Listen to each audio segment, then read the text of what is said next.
Alright, for this particular vehicle, it's a 2014 Ford Focus hatchback. What you have to do first, this is the two kits that you will need for the factory OEM key fob 3x lock remote start. You will need a DC3 low current controller and ADS-THR FO1 T harness. The first thing you will need to do is update it, which pretty much you have to update the firmware to the latest one. I already got everything plugged in, but you will need a flasher module. And then just plug it in on the back. And then let's go ahead and see this. Let's go ahead and update the firmware. RFCOM, confirm that.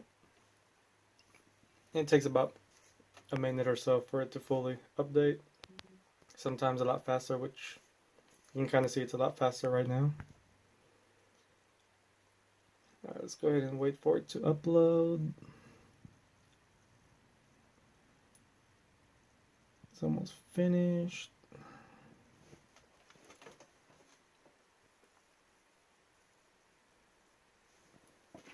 And just click OK. It'll redirect you back. Alright, let's do this. Okay. Configure the new module. And this will be a Ford 2014 Focus. Where's Focus? There it is. And this will be a hatchback 4-cylinder automatic. And standard key. And hatchback, there you go. And this is only for adding the drone system, so just leave that off.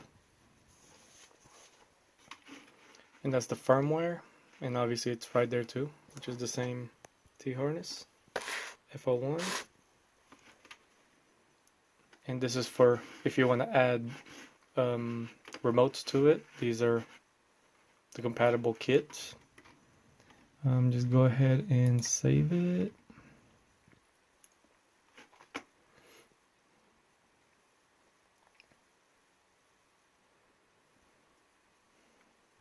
Just wait for it to upload again for all the settings. Obviously that's the command.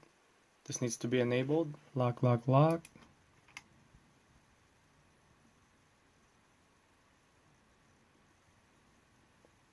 Take you to the features and menu.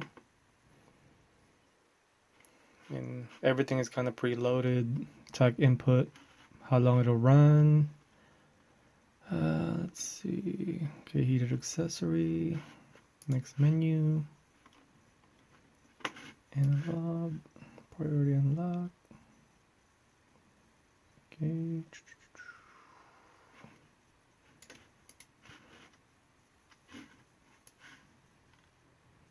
Alarm trigger. By the way, this controller, you can convert it to a full alarm by buying the alarm kit, which is about 40-50 bucks, I believe. It's been a while since I bought one, and then all you have to do is enable that. Okay, that's all for the aftermarket alarm. Next menu, don't need any of those. Hood input, I'll turn that off. Trunk, I'll turn that off. Hood input.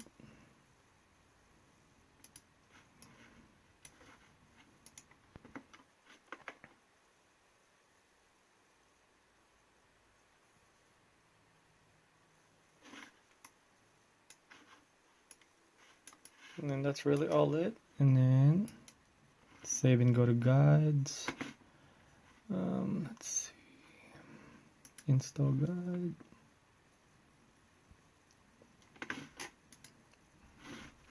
This will have all the pictures as well. Let's see if I can turn it on. Okay, as you can see, all the pictures will show. And its locations. clutch switch. Let's see what this one is. BCM, accessory.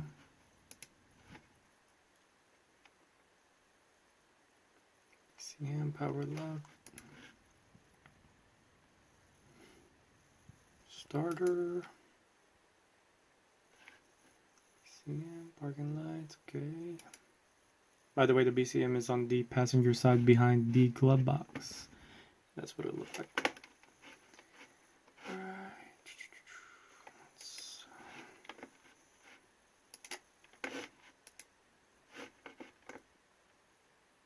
And here's the diagram. See the T-harness. That's the one I chose right there since we're using a T-harness. Disregard all the diagrams on the bottom. These are if you are using a aftermarket remote, then you have to hook all these lock and unlock and all that. But for this particular vehicle, since it's a 3x lock, all you have to do is plug in this T-harness, so the ignition harness and immobilizer, and this 2 wires at the OBD2, and that is it. Let me show you how to program it. And here's the programming sequence. Just kind of follow that.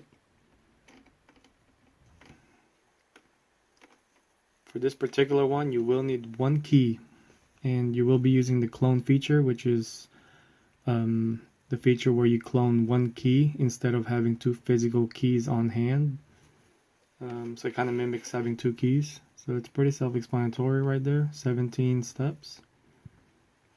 And that is it right there. Let me go back. Okay. Let's go ahead and flash it. Flash the module. Double check it. DC3. 2014 Ford Focus. Okay, and then just flash it. Since this is a clone step, once the first step is established from the vehicle, you do have to go back to the computer and finish the programming. Basically, you're converting the saved program from the first step, and the computer would handle the rest. I will show you that later on once I do the first steps. But then that, once it's flashed, you're pretty much ready to install it. Alright, we are here in the 2014 Ford Focus. The first thing you will need to do is remove the steering column cover.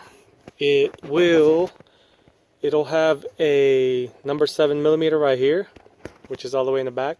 You're going to need an extension for that. And also a T25 Torx right here. And once you get that, just kind of pry and separate these 2 pieces together. And I'll show you what needs to be done on the ignition harness. The next step after you take off the 7mm and the T25 Torx, you will have these locking tabs. All you have to do is push that bottom clip, and then at the same time pull this upward. All it is just a little locking tab. So do that on both sides and you'll get the whole plastic pieces off. Alright, the next step would be to pop this OBD2 connector. It'll have locking tabs on both sides. Once you get that out, kind of push it in and route it underneath. That way you can kind of easily access it. Let me see if I can get it for you so you can see what it looks like. Okay, grab it from the back. And there's the harness. Kind of easier to grab onto the wires from this side. Okay, let's go ahead and wire everything up and I'll show you what it would look like. Okay, I just kind of plugged in the T-harness. This is the original plug right here. This one with the Tessa tape. So I just plugged it into the female side of the T-harness and then plugged in the male side of the T-harness to the original plug. Same goes to the immobilizer. This is the original one right here. and this is the female side, and then do the same thing and just plug it back to the original spot. And I will tuck that in later on. It'll kind of look similar to setting up like that. So, but for right now, I'll go ahead and wire the OBD2 and show you which wires you need. Okay, when you get to the OBD2 connections, I kind of put it back already and wired it up. You will only need 2 wires from the OBD2 port, and the 2 wires are already ready from the FO1 T-harness. I can post the link or the colors they are if you don't know what they are, but once you flash the bypass, it will give you the 2 colors that you need and the pin locations. But everything now is connected, so I went ahead and put it back together. Other than that, if you guys have any questions, feel free to give me a shout and I will answer it as best as I can. Alright, I got everything installed. To test the kit, obviously you kind of lock it like a normal daily basis.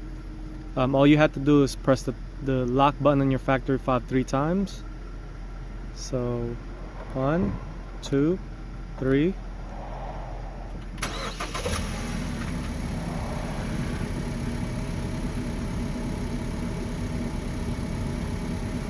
That's pretty much it. To do the secure takeover, obviously unlock it.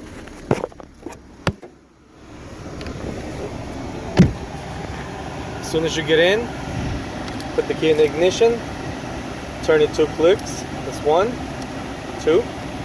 Don't try to crank it as it's already running. Step on the brake. Basically the remote start will shut down, but the car will stay running as it senses the key. Once you get all that, that's pretty much all it is. Put it on drive, reverse, and go about your day.